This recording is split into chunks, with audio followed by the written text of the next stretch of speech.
உங்கள் அபிமான எழுத்தாளர் ஜெயலட்சுமி கார்த்திக்கின் ஆடியோ நாவல் சேனல். ஒவ்வொரு அத்தியாயமும் கேட்டு லைக் பண்ணி கமெண்ட் பண்ணுங்க. மறக்காம சப்ஸ்கிரைப் பண்ணிடுங்க. அப்பதான் கதைகளோட அப்டேட் உங்களுக்கு நோட்டிபிகேஷன்ஸா கிடைக்கும். மனசெல்லாம் உனை எழுதி. மனம் 24.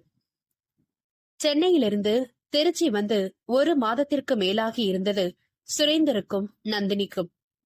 தர்ஷினியின் திருமணம் இன்னும் 20 நாட்களில் நடைபெற இருப்பதால் வீட்டின் மூத்த மருமகனாக சுரேந்தர் வினோத்துடன் இணைந்து திருமண ஏற்பாடுகளில் பிஸியாக இருந்தான். சகுந்தலாவும் பாலச்சந்திரனும் சுரேந்தரின் வேலை தங்களால் பாதிக்கப்பட வேண்டாம் என்று எவ்வளவோ எடுத்துரைத்தும் அவனை அதை ஏற்கவில்லை. வேலைகளை அங்கிருந்தே செவ்வனே செய்து வந்தான். இப்பொழுது கூட திருச்சி விமான நிலையத்திலிருந்து தான் வீடு நோக்கி பயணித்துக் கொண்டிருந்தான். ஒரு மராத்திய படத்திற்கான ஒரு பாடல் மட்டும் சுரேந்தர் இசையமைத்து கொடுத்திருந்தான். அதற்கான பாடல் வெளியீட்டு விழா நிகழ்ச்சிக்கு மும்பை சென்று கலந்து கொண்டு விட்டு அப்படியே தான் தயாரிக்கும் மியூசிக் ஆல்பத்தின் காட்சிகளை படமாக்கும் வேலையையும் அத்துடன் முடித்துவிட்டு வந்திருந்தான். சென்னையில் இருந்தபோதே அதற்கான இசையமைப்பு வேலைகள் முடிவுற்றிருக்க படமாக்குதல் வேலையெல்லாம் சேகர் தலைமையில் நடந்து கொண்டிருந்தது. அவனும் சென்னையில் இருந்திருந்தால் அவர்களின் ரெக்கார்டிங் தியேட்டரில் அதை முடித்திருக்க கூடும். தேவையில்லாமல் அனைவரையும் மும்பைக்கு வரவழைத்து படப்பிடிப்புக்கு தேவையான இடத்தின் வாடகை, தாக்குதல் என்று செலவுதான். சென்னை சென்றிருந்தால் அனைவருக்குமே சுலபமாக இருக்கும். ஆனாலும் சென்னை சென்றுவிட்டு அன்னையை பார்க்காமல் வருவது அவனுக்கு மனதிற்கு சரியென தோன்றாததால் அதனை தவிர்த்து விட்டான். அன்னை மேல் அன்பும் மரியாதையும் நிறையவே இருந்தும் நந்தினியிடம் அன்று அன்னை பேசிய பேச்சு அவனை வருந்த செய்திருந்தது. ஏனோ அன்னையின் மீது கோபம் வராமல் அவரை அப்படி பேச வைத்த லேகா மீது கோபம் வந்தது. அவளது கண்களில் தெரியும் பொய்மையை ஏனோ சுரேந்திரனால் பொறுத்து கொள்ளவே இயலவில்லை. அதற்காகவே அன்னையோடு இணைந்திருக்க அவன் சம்மதிக்கவில்லை. என்று நினைத்தால் தன் முடிவு மிகவும் சரி என்று தோன்றியது. காலை 5:30க்கு வந்திருக்க வேண்டிய விமானம் பனிமூட்டம் காரணமாக தாமதமாக திருச்சியில் தர இறங்கியது. ஓட்டுநருடன் பயணித்துக் கொண்டிருந்த சுரேந்தரின் எண்ணங்களில் நந்தினிதான் உலா சென்று கொண்டிருந்தாள்.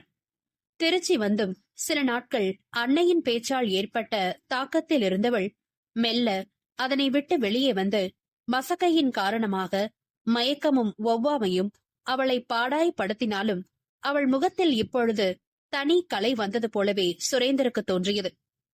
அதுவும் வயல் வரப்பில் அவன் கைகளை பிடித்துக்கொண்டு அவள் நடந்து வரும் பொழுது சிறுவயது ஞாபகங்கள் பலவற்றை பகிர்ந்து ரசித்து சிரிப்பாள்.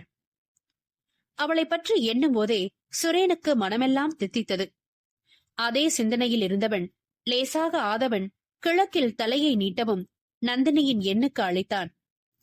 அவளது கைபேசி அணைத்து வைக்கப்பட்டிருப்பதாக பதிவு செய்யப்பட குரல் கேட்கவும் சுரேன் அவள் இரவில் பாடல் கேட்டபடி உறங்கியிருப்பாள், அது உயிரை துறந்திருக்கும் என்று நினைத்து சிரித்தபடி வினோத்துக்கு அழைத்தான்.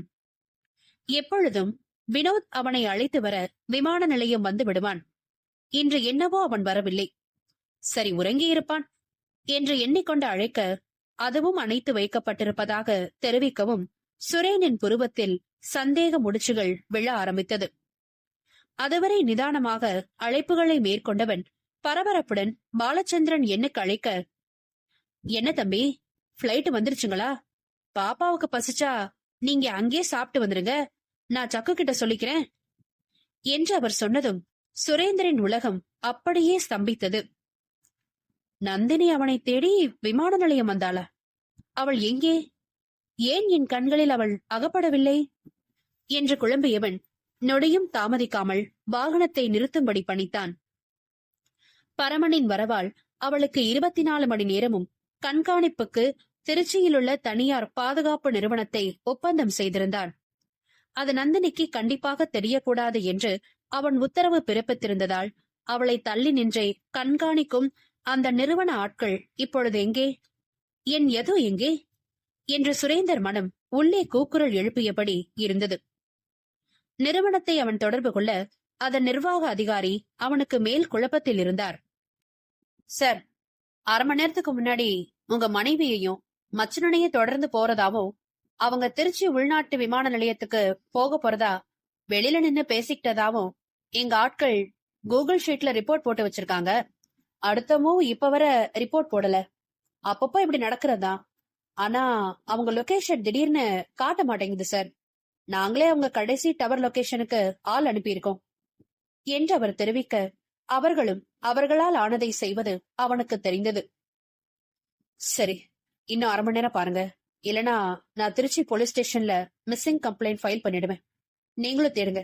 எனக்கு தேவை என் மனைவிக்கும் வினோத்துக்கும் எந்த பிரச்சனையும் இல்லாம என்கிட்ட வந்து சேரணும். சொல்லப்போனா அதுக்காக தான் உங்களை நான் அப்பாயிண்ட் பண்ணியிருந்தேன் என்று சற்று அழுத்தமாகவே அவன் உரைக்க, அவன் சொல்வதன் அர்த்தத்துடன் இந்த நேரத்திலும் திடமாக நிற்கும் மனோதினம் கண்டு அவரால் பாராட்டாமல் இருக்க இயலவில்லை. ஏனெனில் அந்த வேலைக்காக அவர்களை பணியமர்த்த வந்தபோது மனைவியின் பாதுகாப்பு பற்றி எத்தனை கேள்விகளும் எத்தனை பத்திரங்களும் அவர் சொன்னார் என்பதை ஏஜென்சி தலைவரும் அறிவார். அப்படி இருக்க கம்பெனி பெயரையும் கெடுத்துக் கொள்ளாமல் அதே நேரம் அவர் மனைவி மைத்துனனையும் மீட்டுவிடும் வேகம் பிறந்தது. பரபரவென்று உத்தரவுகளை பிறப்பித்தார். சுரேன் முந்தைய நாள் நந்தினி தன்னிடம் ஏதும் சொன்னாளா என்று யோசிக்கலானான். வெகு நேரத்திற்கு பின் நரேந்திரன் அவனை அழைக்க முயன்று அவன் எடுக்காமல் போனதால் நந்தினிக்கு அழைத்ததாகவும் உடனே தன்னிடம் பேச வேண்டும் என்று சொன்னதும் நினைவுக்கு வர, கைகள் அதன் போக்கில் நரேந்திரன் கைபேசி எண்ணை அழுத்தி இருந்தது. அவன் அழைப்பை ஏற்றதுமே, ஓ தேங்க் காட், நீ கால் பண்ணிட்ட. நான் இப்பதான் பிளைட்ல வந்து திருச்சியில லேண்ட் ஆனேன்.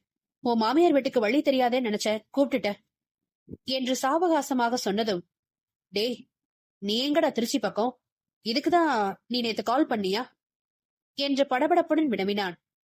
இல்ல, நீ போன் எடுக்காததாலையும் நீ ஊர்ல இல்லாததாலையும் தான் நான் அவசரமா கிளம்பி வந்தேன் என்று சொன்ன தம்பியிடம் காரணம் வினவினான் சுரேன். நளினா உன்னை தேடி திருச்சி வந்திருக்கானா? நேத்து சாயங்காலமே கிளம்பியாச்சு, அதான் உனக்கு சொல்ல முயற்சி பண்ண என்று சொல்ல, அவ வந்ததுக்கெல்லாம் ஏண்டா ரியாக்ட் பண்ணணும்? நான் சேகர வச்சு அவளை ஹேண்டில் பண்ணிடுவேன் என்று சொன்ன சுரேந்தருக்கு இப்பொழுது உள்ள பிரச்சனையில் நளினா பெரிய பிரச்சனையாக தோன்றவில்லை. அண்ணா கொஞ்சம் பொறுமையா கேளுனா, நளினா மட்டும் வரல, கூடவே லேகாவும் வந்திருக்கா. எப்படி 2 பேரும் ஃப்ரெண்டா ஆனாங்கன்னு தெரியல என்று நரேன் கூறிய போது, வீட்டுக்கு வேண்டாதது செய்ய உன் ஒய்ஃபுக்கு சொல்லியா தரணும்? ஏண்டா சொல்றேன்னு தப்பா நினைக்காத. அந்த பொண்ணு கண்ணுல உண்மையே இல்லடா. எப்படிடா காதலிச்ச? நீயாவது நிம்மதியா இருக்கியடா என்று கேட்டவனுக்கு இப்போதுள்ள நிலை மின்னலாய் தோன்ற, டே இப்ப அதெல்லாம் முக்கியம் இல்லடா நரேன். எதுவ காணும்?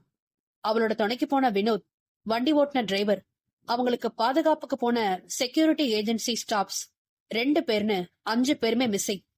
நீ வெயிட் பண்ண, நான் போலீஸ் ஸ்டேஷன் போறதுக்கு முன்னாடி உன்னை பிக்கப் பண்ணிக்கிறேன் என்று சொல்லி போனை அணைத்திருந்தான். அண்ணன் சொன்னதை முதலில் புரிந்து உணர்ந்து ஜீரணிக்கவே நரேனுக்கு சில நிமிடங்கள் தேவைப்பட்டது. ஆனாலும் அவனுக்கு இது ஏன் நளினாவின் திட்டமாக இருக்கக்கூடாது என்று தோன்றியதும் மீண்டும் அண்ணனுக்கு அழைத்து, அண்ணா இதையே நளினா செஞ்சிருக்க கூடாது என்று கேட்க, இல்லடா அது இங்க சொந்தக்காரன் ஒருத்த பண்ண வேலையாதான் இருக்கும் என்று பரமனை மனதில் வைத்து கூறினான். அண்ணா இல்ல, கொஞ்ச நாளா லேக்கா வேற ஜிம்முக்கெல்லாம் போனா, ஒருவேளை அண்ணிய கடத்திருப்பாளோ என்று கேட்க, ஏடா மூளை குழம்பி போச்சா உனக்கு? உன் ஒய்ஃப நீயே எப்படி சொல்ற? அப்படி கடத்தி அவங்களுக்கு என்ன கிடைக்கும் என்று கண்டிக்க, என்ன செய்ய, 5.5 வருஷம் ஏமாந்து போயிருக்கேனே அவகிட்ட. இப்ப அதெல்லாம் முழுசா சொல்ல முடியாதுனா. எனக்கு என்னவோ அவங்கதான் பணத்துக்காக இப்படி பண்ணிருக்கணும்னு தோணுது என்று கூறினான் நரேந்திரன். நளினா கிட்ட இல்லாத பணமாடா என்று பெருமூச்சு விட்ட சுரேன் 2ஆம் அழைப்பாக பாலச்சந்திரனின் அழைப்பை கண்டு செய்வதறியாமல் திகைத்தான். அந்த மனிதர் எவ்வளவோ கூறினாரே, இங்கே தங்குவது அவளுக்கு ஆபத்தில் முடியும், பரமன் கழுகு காத்திருப்பதைப் போல் காத்திருக்கிறான் என்று அவ்வளவு எடுத்து கூறினாரே, அவ்வளவு உறுதியாக என் மனைவி என் பொறுப்பு, நான் பார்த்துக் கொள்வேன் என்று கூறினேன். இப்படி ஆகிவிட்டதே என்றவர் அழைப்பை தவிர்த்துவிட்டு மனம் நொந்தவனாக நரேனையும் காரில் ஏற்றிக்கொண்டு தலைமை காவல் கண்காணிப்பாளர் அலுவலகம் நோக்கி விரைந்தான். அவனை கண்டதும் அடுத்தடுத்த அழைப்புகள் பறந்து கண்காணிப்பாளர் உடனே சாதாரண உடையில் வந்து சேர்ந்தார். அவன் நடந்தவற்றை தெரிவித்து பரமனின் கோபம் மற்றும் ஆசையை குறிப்பிட்டு சொல்லவும், இவ்ளோ கேர்ஃபுல்லா இருந்தோம் எப்படி கடத்திட்டு போக முடியும் என்று தாடையை தேய்த்தார் அவர். சரி, எப்படியும் அந்த பரம பெயில தானே வந்திருக்கான். நீங்க கம்ப்ளைண்ட் எழுதுங்க, நான் மேஜிஸ்ட்ரேட் கிட்ட பேசி அவன் பெயில கேன்சல் பண்ணி உள்ள தூக்கி வைக்கிறேன். அப்புறம் கவனிக்கிறபடி கவனிச்சா உடனே எல்லா உண்மையும் சொல்லிடுவான் என்று அவர் கூறி பரமன் கையொப்பமிடும் காவல் நிலையத்துக்கு அழைத்து புகார் எண்ணை தெரிவித்து அவனுக்கு ஜாமீனை ரத்து செய்ய நீதிபதியை பார்க்கும்படி அந்த ஆய்வாளருக்கு அறிவுறுத்தினான். ஒன்னும் ஒரி பண்ணிக்காதீங்க சுரேந்தர் சார், உங்க ஒய்ஃப் அண்ட் பிரதர் இன் லா 2 பேருமே சேஃபா கிடைப்பாங்க. மீடியாவுக்கோ நியூஸ் போகாம நானே ஹேண்டில் பண்ணிக்கிறேன் என்று நம்பிக்கையாக கூறிட, சார் என் குழந்தை, என் ஒய்ஃப் பிரெக்னெண்டா இருக்காங்க சார். அடிக்கடி மயக்கம் வேற வரும். காலையில எப்பவும் வாமிட் பண்ணிட்டே இருப்பா. அதனால ஏதாவது சாப்பிட கொடுத்துட்டே இருப்போம். காலையில 4 மணிக்கு முன்னாடி கிளம்பியிருக்கா சார். அவளுக்கு எதுவும் ஆகியிருக்காதுல. அவங்க அப்பா அம்மாவுக்கு தான் நான் தான் சார் பதில் சொல்லணும் என்று உடைந்து போனவனாக அண்ணன் சொல்வதை திகைப்புடன் கேட்டுக் கொண்டிருந்தான் நரேந்திரன். அண்ணி கர்ப்பமா? சொல்லவே இல்லையே என்று மனம் அடித்துக் கொண்டாலும் அன்று ஊருக்கு கிளம்பும் முன் நடந்த நிகழ்வு அவர்களின் மகிழ்ச்சியை பரிமாறிக்கொள்ள தூண்டுவதாகவா அமைந்தது என்று நினைக்க வாயை மூடிக்கொண்டான் நரேந்திரன். 1 மணி நேரத்தில் பாலச்சந்திரன் பலமுறை அழைத்துவிட, வீட்டுக்கு வந்தாங்களா என்ற கமிஷனரின் கேள்விக்காகவேனும் அவருடன் பேசியாக வேண்டிய கட்டாயத்திற்கு தள்ளப்பட்டான் சுரேன். அவன் அழைப்பை ஏற்றதும், தம்பி, ஊருக்குள்ள பரமன போலீஸ் வந்து தேடிட்டு போனாங்களா? யாரையோ காணாமா. நம்ம பாப்பான்னு சிலர் அரசர் பொரசலா சொல்றாங்க. உங்க கூட தானே பாப்பா இருக்கு. இந்த வினோத் பைய வேற போனையே எடுக்க மாட்டேன்றான். எப்பவும் டுபுடுபுன்னு சுடுற விளையாட்டு விளையாடியே சார்ஜ காலி பண்ணி விட்டுடுவான் என்று அவர் பேசிக்கொண்டே போக, நான் என்னன்னு பாக்குறேன் மாமா என்று சொல்லி செல்போனை அணைத்தான். கமிஷனரிடம் அவள் இன்னும் வீட்டிற்கு வரவில்லை என்று சொல்லி முடிக்கும் போது ஒரு ஆய்வாளரும் சில கான்ஸ்டபிள்களுமாக பரமனை பிடித்துக் கொண்டு வந்தனர். அவனை கண்டதும் நரேனுக்கு நிழலாக ஏதோ நினைவுகள் எழ அவன் அதை யோசித்துக் கொண்டிருக்கும் போதே சுரேந்தர் பரமனின் சட்டையை பற்றி, எங்கடா ஏது, நீ அவளை கல்யாணம் பண்ணிக்க ஆசைப்பட்டது தப்பில்ல. அது அவகிட்ட சொல்லி அவளோட சம்மதத்தை வாங்கி இருக்கணும்.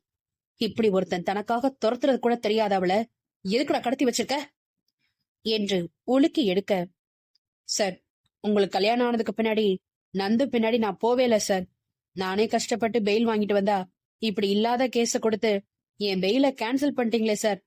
அடுத்த வாரம் என் அம்மாவுக்கு முதல் வருஷம் திதி சார். அதுக்காக தான் வந்ததே. இப்படி பண்ண விடாம பண்ணிட்டீங்களே என்று அவனும் உண்மை போலவே பேசிக் கொண்டிருக்க, சுரேந்தர், கமிஷனர், இன்ஸ்பெக்டர் என்று அனைவரும் அவன் சொன்னது உண்மையோ என்று எண்ணும் வேளையில், ஹே, நீதான் அது அன்னைக்கு சென்னையில கோவில்ல வச்சு என் அம்மா கீழே விழ போனப்போ பிடிச்சு வீட்டுக்கு ராசி இல்லாதவங்க வந்தா இப்படிதான் நடக்கும்னு சொல்லிட்டு போன அண்ணா, இவன் தான் அது. அன்னையில இருந்துதான் அம்மா அண்ணிய ராசி வச்சு யோசிக்கவும் பேசவும் ஆரம்பிச்சாங்க. இவன் சொல்றத நம்பாதனா என்று நரேன் கோபத்துடன் கூறியதும், சார், எனக்கு அதெல்லாம் தெரியாது சார். நான் ராத்தில இருந்து ராகா ஒயின் ஷாப்ல உள்ள பார்ல தான் குடிச்சிட்டு விழுந்து கிடந்தேன் என்று சொல்ல, போலீஸ்காரரும், ஆமா சார், ஒயின் ஷாப் வாசல்ல தான் கிடந்தான். நாங்க தான் அள்ளிட்டு வந்து குளிக்க வச்சு கூட்டிட்டு வந்தோம் என்று கூற, அனைவருக்கும் திகைப்புடன் நோக்க நந்தினி எங்கே என்ற கேள்வி இணைந்து கொண்டு விடை தெரியாமல் விழிக்கச் செய்தது. இந்த கதை பற்றிய உங்களது கருத்தை கமெண்ட்ஸ்ல தெரியப்படுத்துங்க. மறக்காம நம்ம சேனலை சப்ஸ்கிரைப் பண்ணி உங்களை போலவே கதை கேட்க விரும்பும் நட்புகளுக்கு ஷேர் பண்ணுங்க. மீண்டும் மற்றொரு கதையில் உங்களை சந்திக்கிறோம்.